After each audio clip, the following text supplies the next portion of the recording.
Shalom Haverim, graça e paz a todos os irmãos da parte do Eterno aí para a sua vida.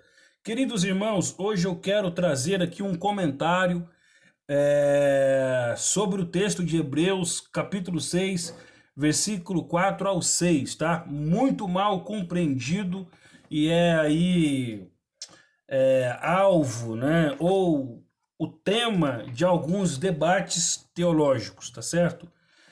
O texto eu vou estar lendo, depois eu vou trazer a explicação para vocês sobre esse texto muito mal compreendido, senhores. Muito mal compreendido aí por muitos, não só teólogos, mas por cristãos, né, comuns. Cristãos comuns são os leitores da Bíblia, mas que não buscam viés teológico, que não estudam, né, com mais profundidade. Embora estudem a palavra, né, eles não têm aquela pegada mais acadêmica, vamos dizer assim. E também trazem uma interpretação horrível sobre esse versículo aqui, sobre esses versículos, né, do livro de Hebreus. Eu vou estar lendo na Peshita, tá, pessoal?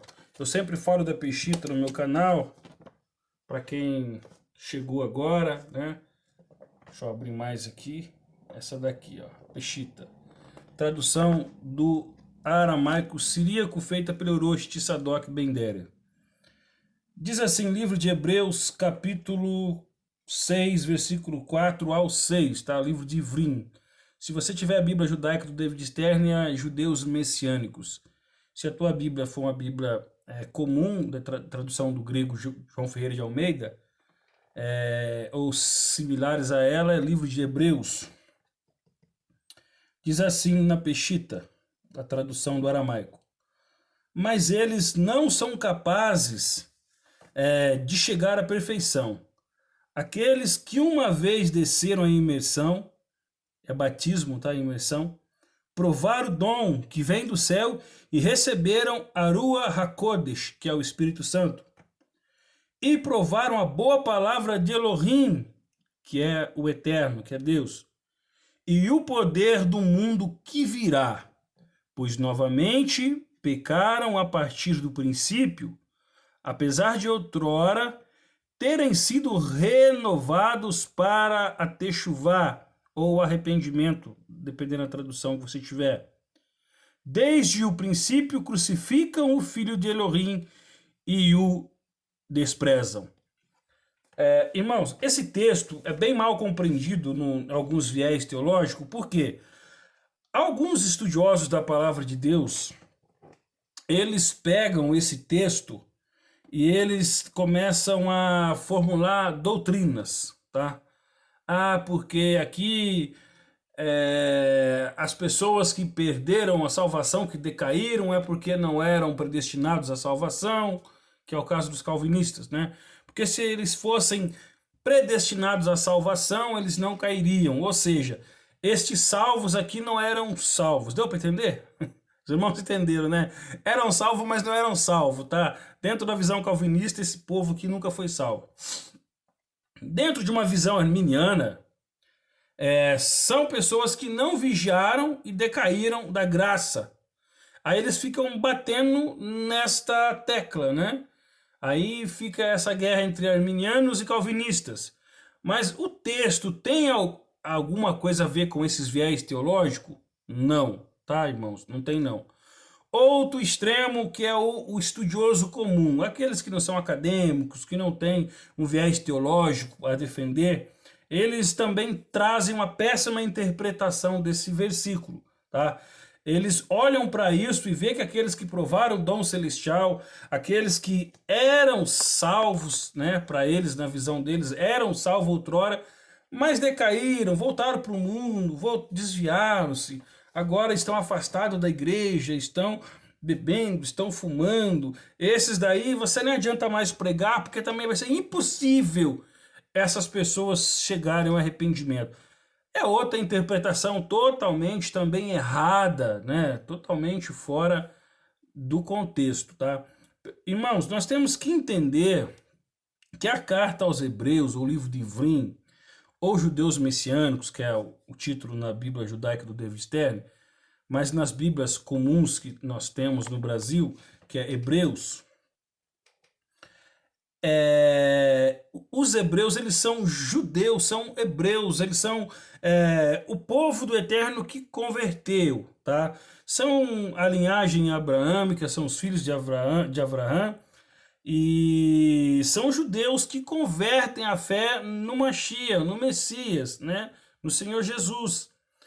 E no decorrer do tempo, parece que aquela coisa de olhar a lei levítica e os sacrifícios começou a atormentar a mente desses irmãos judeus, tá? E eles começaram a querer novamente voltar a fazer sacrifícios para poder ter o perdão do pecado.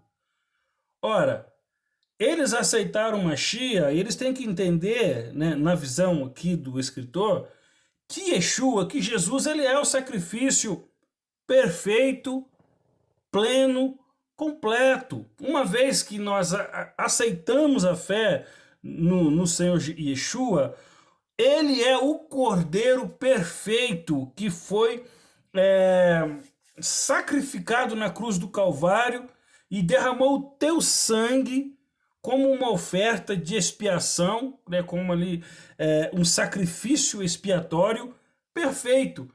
Não precisa-se mais degolar animais, pombo, carneiros ou bodes, tá? O sangue desses era momentâneo, por isso que tinha que ser feito constantemente. Agora o sacrifício de Yeshua, ele é permanente, tá? Ele é completo. E uma vez que nós cremos no sacrifício de Yeshua, não há mais necessidade de ir para templo, né, no Beit HaMikdash, embora que nem tenha mais o Beit HaMikdash no dia de hoje, o templo. Mas na época que o escritor aos Hebreus aqui escreveu, né, tinha-se ainda esta luz, né? O templo, eu acredito que não estava destruído nessa época, tá, irmãos? Mas enfim, a questão aqui não é só o templo, a questão aqui é a visão deles, que eles tinham na época. Eles achavam necessário ter que voltar a fazer sacrifícios para ter o perdão, a redenção, a remissão dos pecados. Ora, se a pessoa pega este caminho, então o escritor aos Hebreus vai dizer: não resta mais o que fazer para essa pessoa, porque ela está desprezando o sacrifício perfeito do Senhor Yeshua, tá?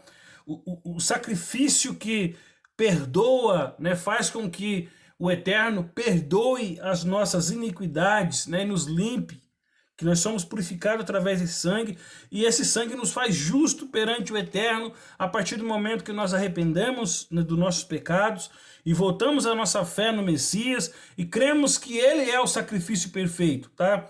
Agora, esse pessoal aqui, eles estavam tendendo a voltar a fazer sacrifícios novamente. Ora, se eles fazem isso, eles iam declarar publicamente que o sacrifício de Yeshua não era perfeito, tá? E que não era suficiente. A partir do momento em que o homem ele olha para o sacrifício do Senhor e ele tem no seu coração que não é suficiente, que ele precisa fazer algo a mais, e no caso é voltar a fazer sacrifício de animais, então, pessoal, o escritor diz: já não resta mais o que fazer com os que vivem dentro desta realidade. Aqui não está falando de viés teológico, calvinista, arminianos. Aqui não está falando de pessoas que desviam, que saem da presença do Eterno, sim, que retrocedem, mas que eles continuam sabendo que Yeshua é o caminho, a verdade e a vida, tá? Eles não ficam ali nessa situação aqui, dessa dúvida desses judeus, tá? Ah, eu preciso fazer sacrifício porque senão eu estou perdido perante o Eterno. Então eles estavam desprezando totalmente o sacrifício do Senhor Yeshua, tá? O sacrifício do Messias. Então este aqui, tá? Essa é a interpretação correta do texto de Hebreus. Por que que não restava mais o que fazer? Era impossível que esse povo se arrependesse novamente ou chegasse ao arrependimento. Por quê? Porque é como se eles estivessem desprezando o sangue derramado do Senhor Yeshua e dizendo: não serve para nós esse sacrifício, nós precisamos de sangue de animais. Então aí é um pecado muito sério, porque é um pecado que gera desprezo ao sacrifício perfeito do Senhor Jesus Cristo. Amém, meus irmãos? Que Deus abençoe a vida de vocês e até o próximo vídeo, se Deus quiser. Qualquer coisa, vocês deixam aqui nos comentários algumas questões e a gente, tendo tempo, a gente vem aqui e a gente continua interagindo com vocês. Caso resta alguma dúvida, talvez eu possa fazer até um segundo vídeo aí, tá certo? Para aprofundar mais a questão, ok? Tudo vai depender aí do entendimento dos irmãos. Mas eu acredito que, embora bem resumido, os irmãos vão conseguir entender aí o que realmente o texto de Hebreus está dizendo para nós, tá bom? Deus abençoe a vida de vocês.